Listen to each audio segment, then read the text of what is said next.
본문의 말씀은 예수님께서 감람산에 기도하러 올라가셨다가 대제사장의 하속들에게 졸개들에게 붙잡혀 가십니다. 그래서 예수님이 붙잡혀서 대제사장 가야바에게로 끌려간 말씀이 28절에 설명되고 있고요. 한 가지 아실 것은 예수님이 지금 대제사장 가야바에게 끌려간 것부터 오늘 본문은 말씀되고 있습니다만, 감람산에서 붙잡히셔서 대제사장 가야바에게 끌려가기 전임 대제사장 안나스에게 먼저 가셨다가 지금 가야바에게 오게 된 거고요. 그 다음 성경은 얘기합니다. 대제사장 가야바에게서 총독 빌라도에게 끌려가셔서 이제 빌라도에게 신문을 받으시는 예수님, 그게 이제 오늘 본문에서부터 설명되는 그런 내용입니다. 예수님은 총독 빌라도에게 신문 받으셨고요.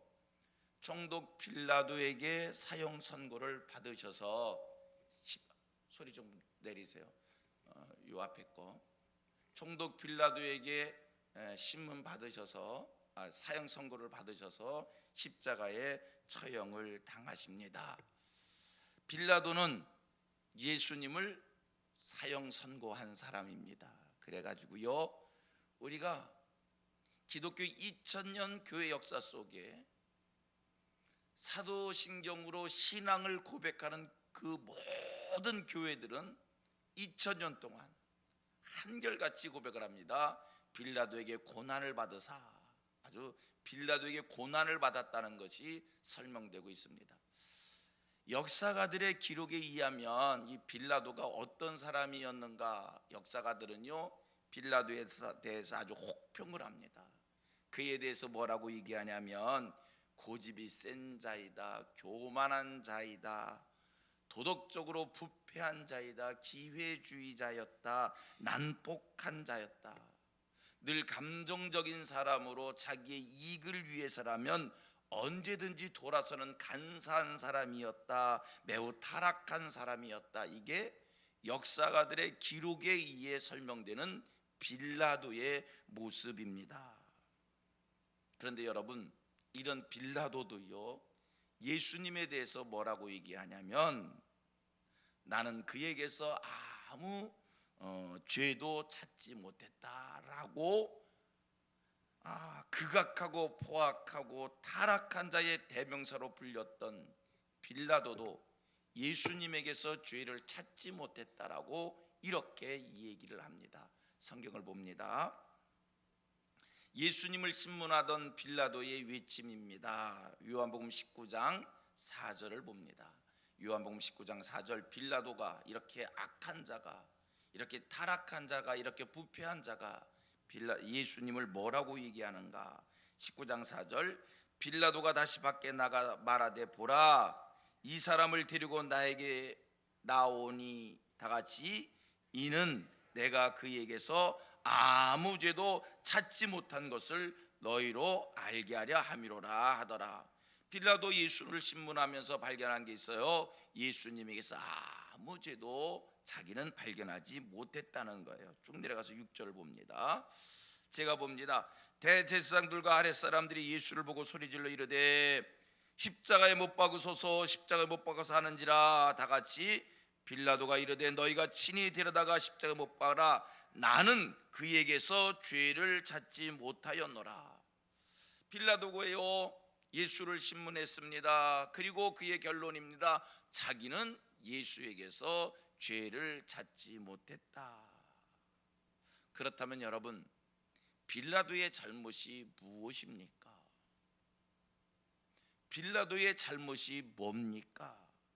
저는 좀 전에 역사가들이 빌라도를 어떻게 평가했는지에 대해서 말씀을 드렸습니다. 부패한 자라는 겁니다. 타락한 자라는 겁니다. 간사한 자라는 겁니다. 포악한 자라고 하는 겁니다. 그렇다면 오늘 우리가 빌라도를 기억하는 것은 부패한 자였기 때문에 기억하는 겁니까? 간사한 자였기 때문에 기억을 하는 겁니까? 포악한 자였기 때문에 기억을 하는 겁니까? 타락한 자였기 때문에 기억을 하는 겁니까?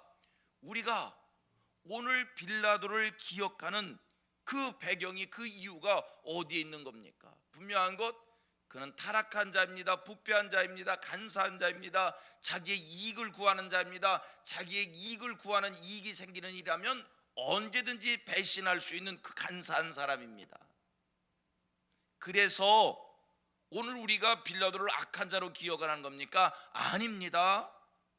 여러분, 빌라도가 윤리적으로 도덕적으로 부패했기 때문에 오늘 우리들이 기억하는 게 아니에요. 왜 빌라도를 기억합니까? 한 가지 분명하지요. 예수를 십자가에 못 박았기 때문에 빌라도를 기억하는 겁니다. 역사가들에 의하면 최고로 악한 사람이라고 얘기할 수 있습니다. 여러분, 그가 최고로 악한 자였기 때문에 오늘 교회가 그를 기억하는 것이 아니라 왜 기억한다고요? 예수를 십자가에 못 박았기 때문에 기억을 하는 겁니다. 이 말씀을 마음에 지금 새겨두시길 바랍니다. 빌라도를 기억하는 이유가 뭐라고요?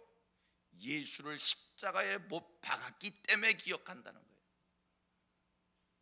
또 한 가지, 빌라도에 대해서 우리가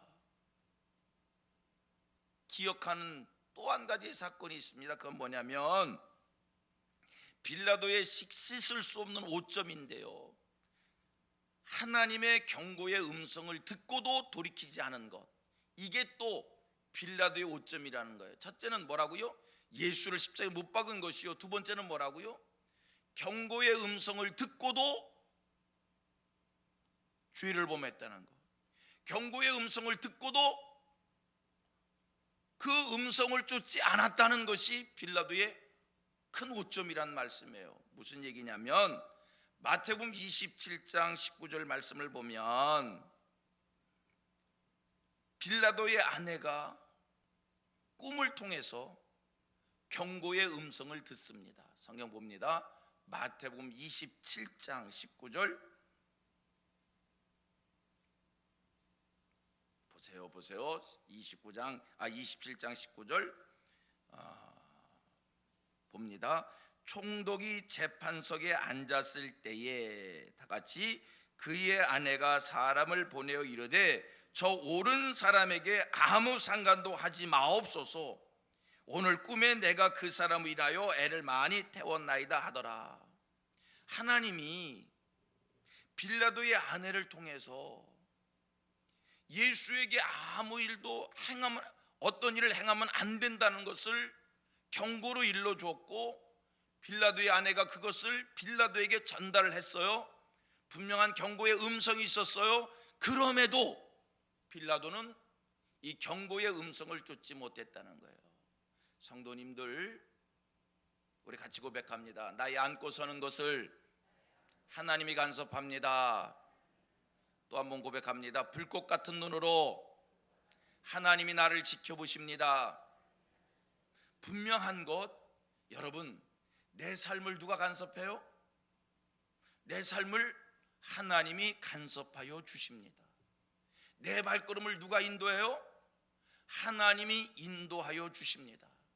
소원하기는 오늘 이 자리에서 예배하신 여러 모든 이들이, 우리 성민의 모든 가족들이 영감에 민감한 영성 있는 하늘 백성들 되셔서 하나님의 간섭하심을, 하나님의 인도하심을 영적으로 날마다 느끼며 살 수 있게 되기를 원합니다.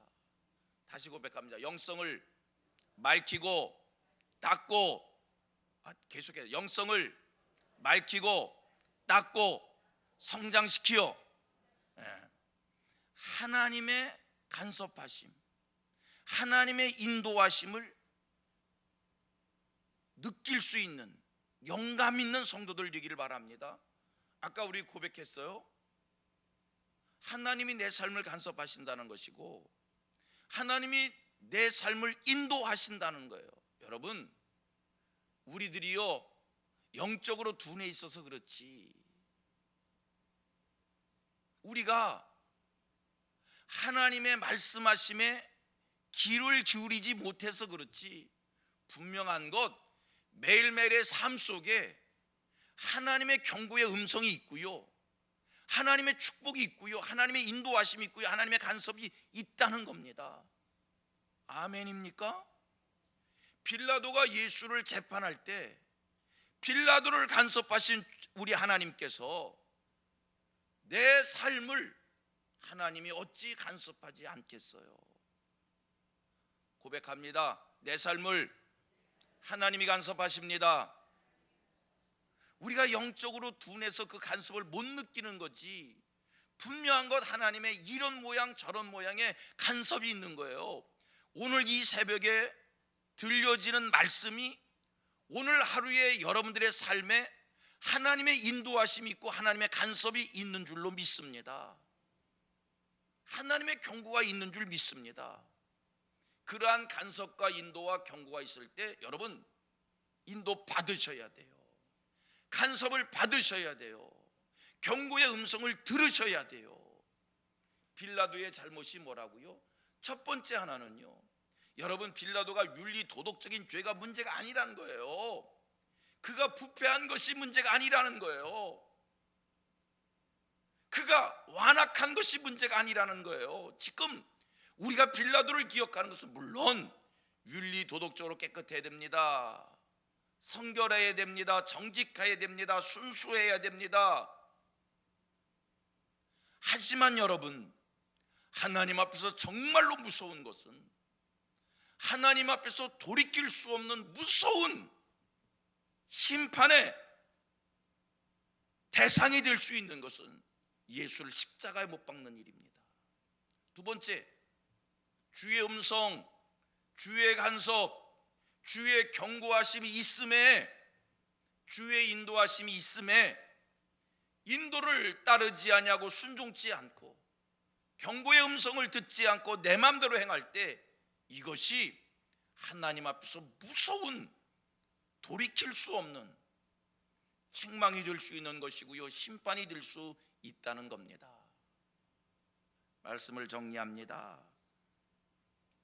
여러분, 오늘 내가 예수를 믿는다고 하면서, 오늘 내가 예수 그리스도를 통해서 죄 씻음 받은 하나님의 자녀라고 하면서 오늘 이때를 살아가면서 우리 예수님을 또다시 십자가에 못 박는 일을 범하고 있지는 않은지요? 예수를 십자가에 못 박는 그 행위는 무서운 일입니다. 책망받을 일입니다. 심판받을 일입니다. 오늘 저와 여러분이 또다시 예수를 십자가에 못 박지 않기를 원합니다. 2000년 전 예수님은 내 죄를 씻으시기 위하여 내 대신 십자가에 돌아가신 거예요. 예수가 왜 십자가에 돌아가셨다고요?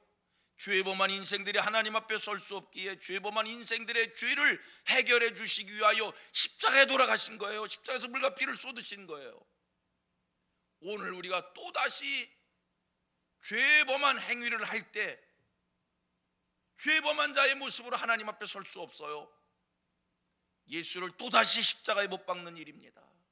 죄를 멀리 하십시오. 하나님의 말씀을 범하는 죄를 멀리 하십시오. 또다시 예수를 십자가 못 박지 않는 하늘 백성들 되기를 소원하십시오.